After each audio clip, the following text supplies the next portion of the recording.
Welcome to the Market Mystics Podcast. I'm Joshua. I'm Kim. Let's dive in. Have you ever thought about the fact that your present world might not just be a direct result of choices that you've made? Like overt choices. Have I ever thought about it? Yes. Do I think about it often? No. But I think it's worth thinking about. Yeah. At least worth exploring and figuring out how you might not be having a say in how things work in your life. I think it's even it seems kind of like the concept that we're talking about is just like this concept that there are like agreements that you make that dictate how your life goes. And I'm thinking like, yes, it is something that's not necessarily seen or overt. But it is something that's done, even if it's done on like a unconscious, subconscious level. I would say yes, but also sometimes not even by you. I know that most people who are listening probably have heard of generational trauma or generational bonds or generational agreements. Yeah. And I think that's also something that plays into this in a really big way. But it's one of those things that it's unseen. Like there are these unseen agreements that you may be having to play by the rules of that you didn't even know were there. Mm-hmm. Or that you had a thought, had a whim, went with this one decision, and then now it's affected the rest of your life. Right. And you forgot that moment ever even happened. Yeah. But it's really interesting in the spiritual world how, your agreement is binding. Yeah. And some of these things will follow you around until they get broken off or resolved or reformed. Yeah. It makes me think a little bit of like when you said like the generational stuff, it made me think of that in like context of like the unseen stuff being like, we did an episode about like generational curses, but also like generational blessings. And we've also talked before about this idea of like, we kind of like, there's a possibility at least that we agreed to come live this life before we came to Earth. Mm-hmm. And that's kind of like in some way one of these unseen agreements. Like we were like, hey, I'll go deal with that generational trauma. I'll go in this from my family line. And so you may not even know that it's directly in there. But it's something that you have an option to deal with. And maybe part of the unseen agreement is like a line of blessing that you just walk in, and maybe the unseen agreement is a line of adversary that you didn't know you were going to have to deal with. For sure. I think it can also be directional, something that you wind up going down this path because it's what was laid before you. And when I say that, oftentimes in this podcast, we talk about kind of the path that God lays out for you. But I'm talking about stuff that's laid out by those who come before you, by people who have spoken things over you, good or bad, that you have agreed with in some way. Mm-hmm. Right? Like self-depreciation.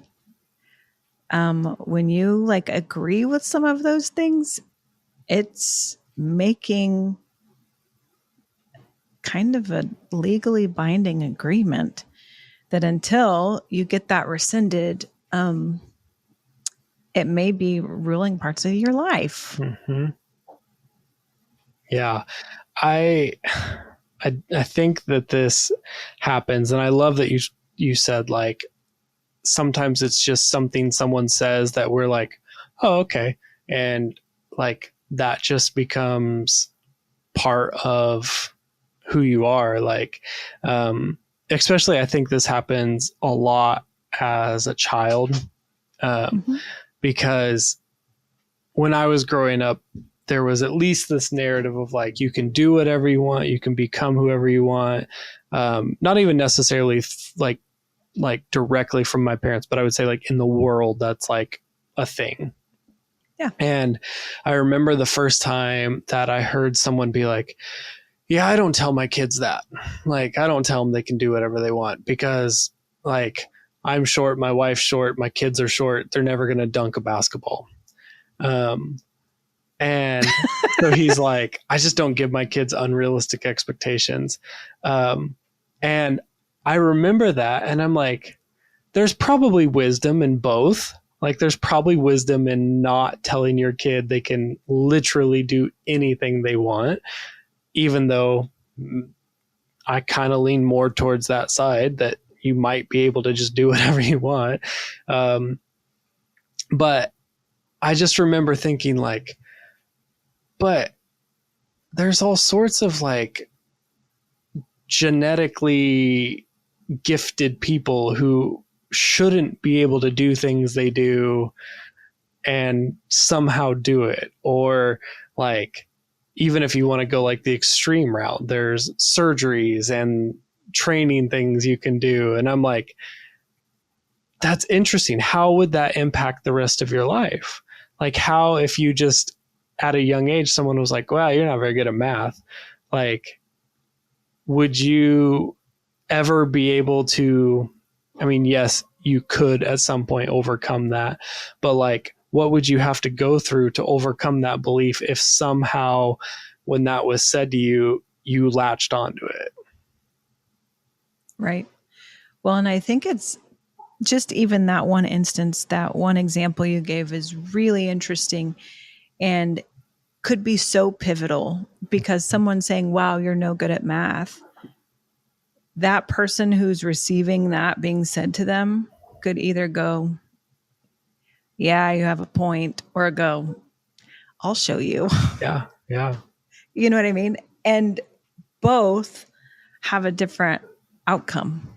You know what I mean? Because one is making an agreement, like you're coming into agreement with some of these things. And the other is keeping it wide open to kind of figure out what is for you and what isn't.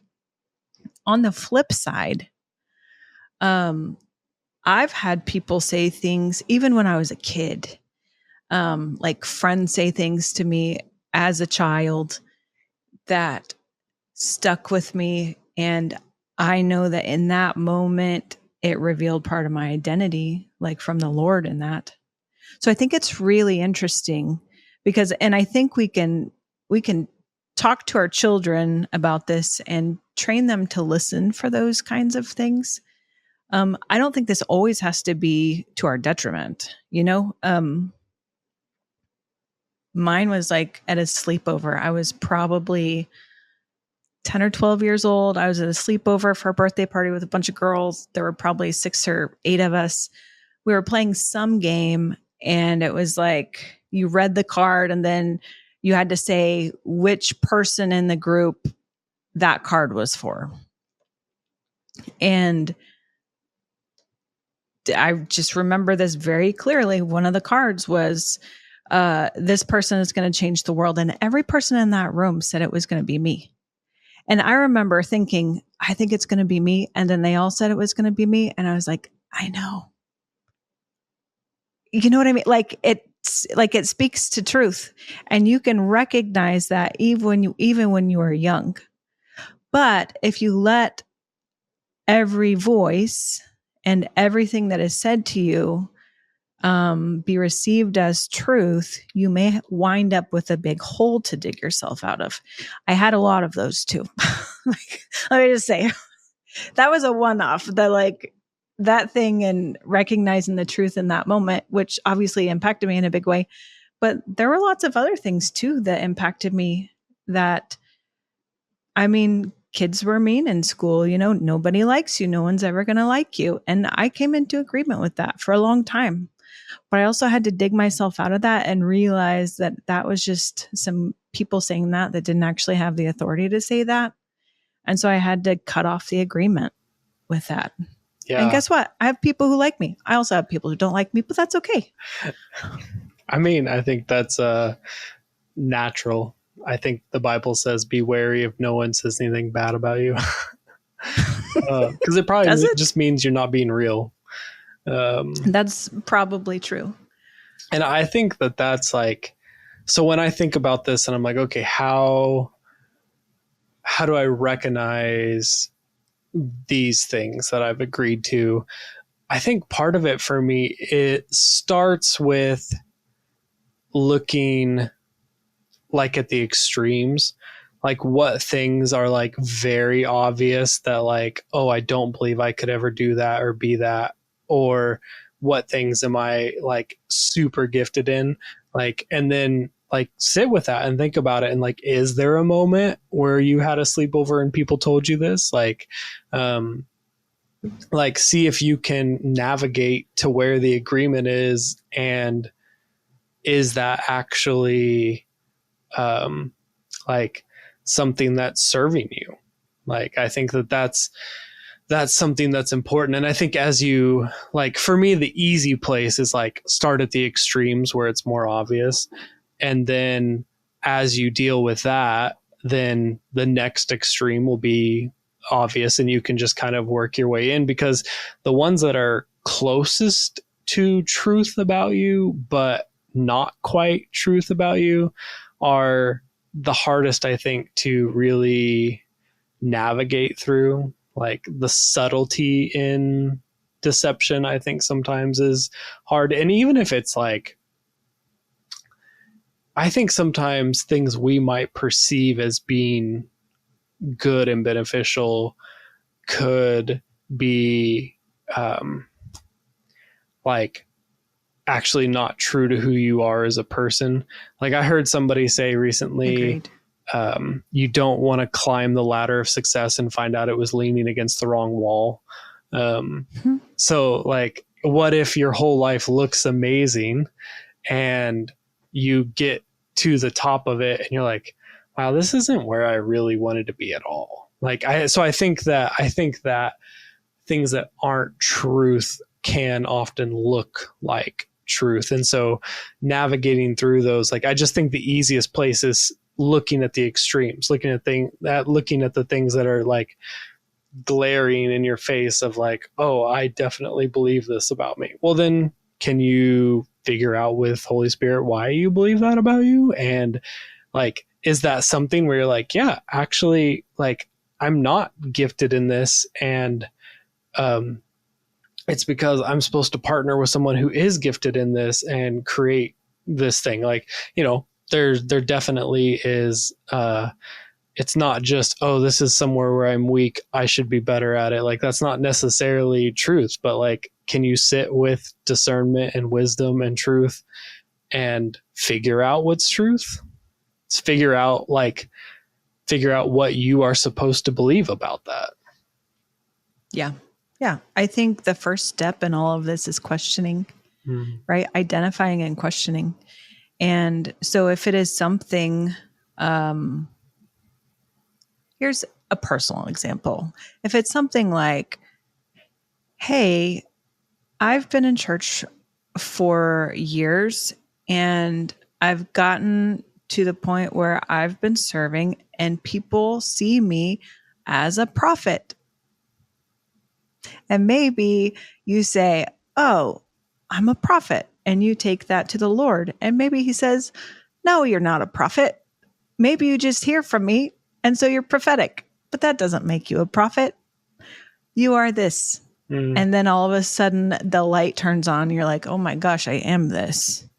You know what I mean? Like, I don't think any of this has to be all bad. Right. Yeah. But there are things like that even when it's a good thing, right? Like, don't despise prophecy, right? Like, it is one of the what is the word? Fivefold ministry giftings. Like, it is a seat in leadership in the church. But just because you're talented or able to, or even able to fill a seat for a moment, it doesn't always mean that it is actually for you. I think so much of this is going to wind up resulting in relationship between you and the Lord. Because if you want to get down to the nitty gritty and you want to sit with wisdom and discernment and truth, those are the things that sit around the throne of the Father. Right. And you will wind up finding out more about who you are from Him and who you are not, having those kinds of things confirmed, and kind of hearing it from the source than you may actually be expecting. A good place to start with that, if you're like, okay, that sounds all fine and good, but I don't actually know how to do that. I mean, I think you could start by getting a pen and paper and start writing. Like, have you ever tried journaling? Josh, have you ever done this? Like journaling with the Lord? Yeah. Yeah. You can ask a question. You can just start writing and then see what you hear. You could be focusing on this. You could open the Bible and see what this random page on the Bible says. Listen for His voice, however it is He wants to communicate. But I think that might be a really good place to start. Yeah, I went through a season in my life where I was doing the like journaling thing a lot, and I used different color pens. I don't know, maybe I've talked about this, I don't know, but I used different color pens, and I would write the thought that was coming into my mind, the answer that I would think, and then if there was ever a moment where I thought like maybe there was a divine thought, like I would write that in a third color.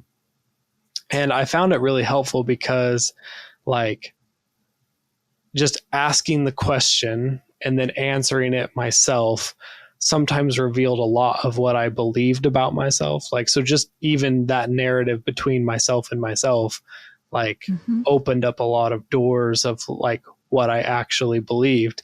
And then there would be moments where I was like, oh, okay, wait, this is what I think God is saying about this situation.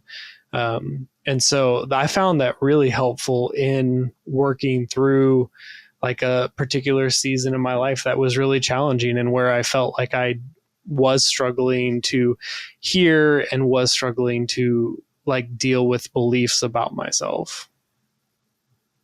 Yeah, I think that's so good. I went through a similar season. Probably we didn't deal with any of the same stuff, but where I was doing the journaling a lot. It was kind of when I was honing in the voice of the Lord and how to really tap into it. And it's really interesting when you do that. And you might hear your own response. You might hear an accuser's response, and you might hear the Lord's response. And sometimes when it comes out on paper, it's way easier to tell which is which. Yeah, I think when it's not in your head, like when you speak a thing, I think it is easier to tell. So whether or not you speak it out loud or you're writing it, like I think it's easier to tell when it's not just in your head, because the voice in your head sounds like the voice in your head. And like sometimes ideas that are just ridiculous don't show themselves until you like say it. And then you're like I've had a time where like I was really struggling with this thought, and I went to like share it with someone, and I like started saying it out loud. And as I'm saying it out loud, I'm like, this is ridiculous. Like, this is truly ridiculous that I would say and think this. But it took me getting it out of myself to be able to like have any thought of that. Yeah. Yeah, for sure. I kind of wanted to talk about maybe some other examples of things that might be unspoken agreements, or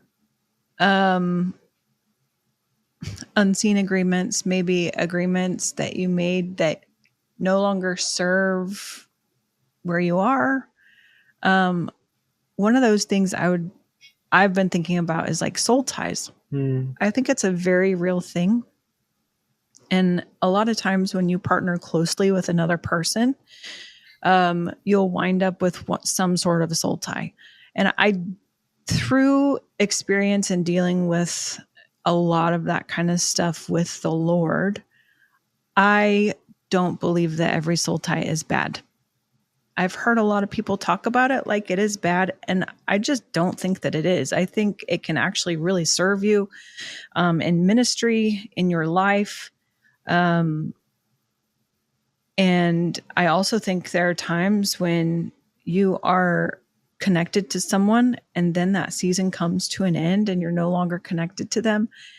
But when you're no longer connected to them, that soul tie no longer is going to serve you in a healthy way. And so I think that's one example of an agreement that may be something that needs to be addressed. And you might be surprised by what the Lord has to say. Do you remember, Josh, the first time we met you was at this conference at our church? Yes. Do you remember Camille talking? She did like this soul cleansing session.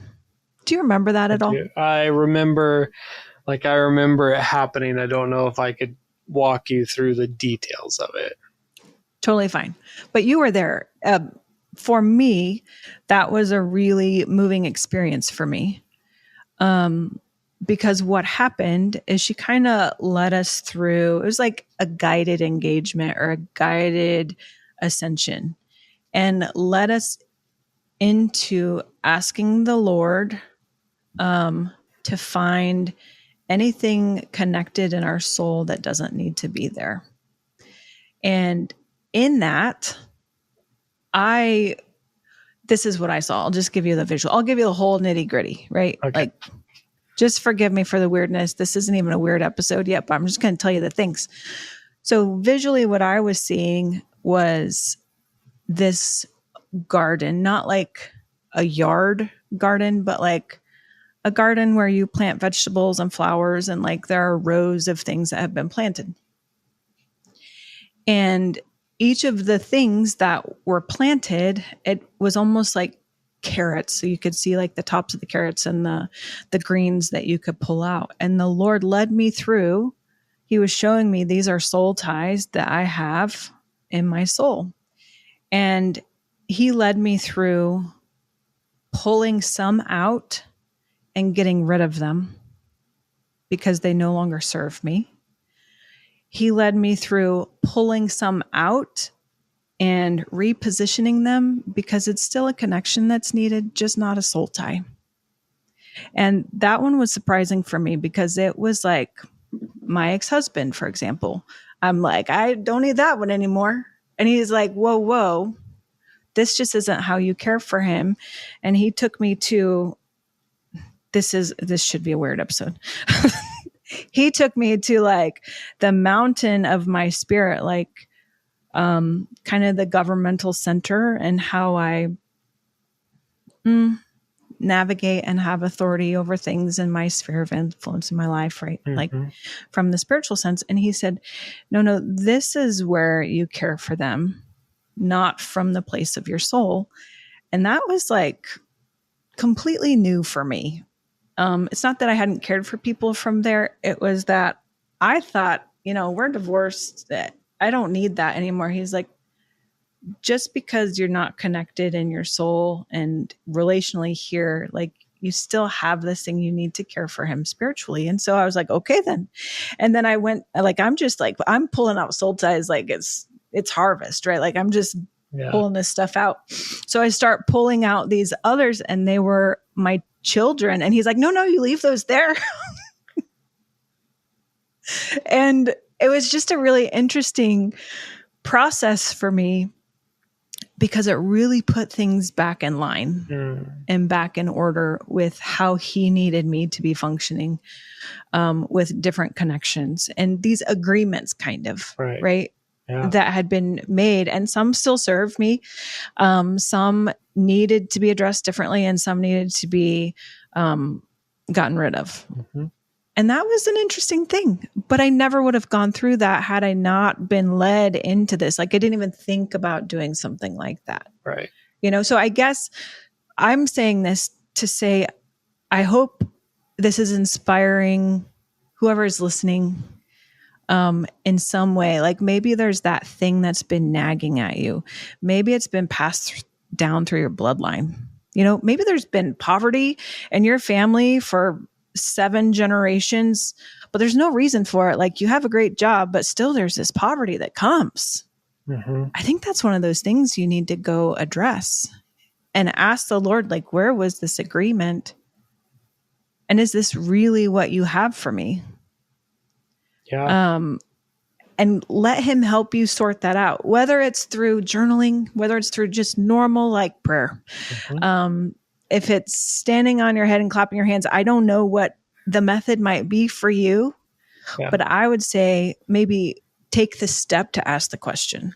Yeah, I was going to say. And be willing to hear any answer. I think no matter how you do it, it starts with asking questions. Like, what agreements have I made? Like, where is there agreements, whether it's soul ties or whether it's beliefs about yourself, beliefs about the world. Like, I think a lot of times we make unseen agreements about money and wealth, and it's like, even just societal standards, right? You might be in agreement with, right? Right. Exactly.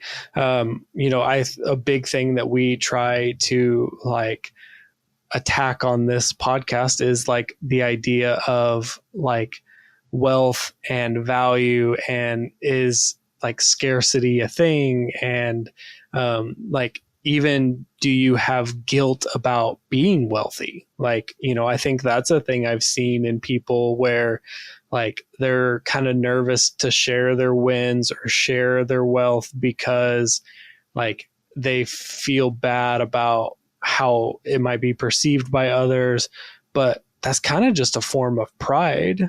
I mean, it can also be a form of pride to like boast about your wealth, but like, right. I think just the, like there are like somewhere in you made an agreement that wealth is bad or money is bad or, money is hard to come by. And, I was working with, I was having a conversation with someone this weekend, and they made the comment like, money just, comes so difficultly and goes so easily from me. And they're like, I'm trying to work through that, but that's just how it's happened for me. And, it was like he clearly had an agreement that he had made that money is hard. Money does not come easy to him. And because of that, his brain found every single opportunity it could to show him where that's true. And so it just confirmed that. But that was something he was aware of, and it was something he was working through. And I think it's that like asking questions and realizing about it that you have to do first. Like that's the first place to start. Ask the questions, look for obvious places in your life where you've made some sort of agreement. Yeah. Yeah. I think so too. And I know, Josh, you said this earlier, like it might be easiest to start with the most obvious, like the furthest out, the most ridiculous ones you can think of. But I don't think there's any harm in addressing the nuanced ones too. No. Like maybe in every relationship, somebody always says this to me, but that doesn't seem like it's me. Why does that happen? Like, and it doesn't have to be like abusive or something like that. That's not even what I'm addressing, but something that just doesn't quite hit as truth, but continues to come up. Maybe there is an agreement with that somewhere. And even though it's super nuanced, it might be one of the easiest ones to address, to get fixed. Like, that might be a pretty flimsy agreement. It might not, but it could be. Yeah. I think relationship ones are probably a great one to start with, because whether it's relationships with yourself, relationships with others, or relationships with like work, finances, things like that. Like, I just think that that's a good place to start, because that'll have huge impacts in your life if you can sort through the unseen agreements you've made in relationships. Yeah, for sure. Yeah. This was an interesting one, Josh. It was a fun one. It was fun.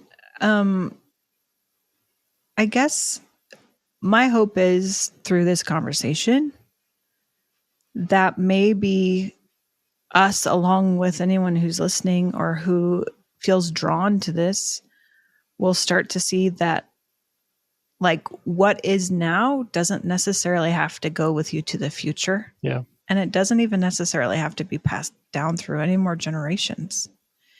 Those things that just aren't from God. And if it feels really terrible, but you think it's from God, you might just check that. Yeah. Maybe it's from God, but it needs to be adjusted. Maybe he's stretching you, and there's some of those things that are not going to be comfortable, but it's okay to check those things. Yeah.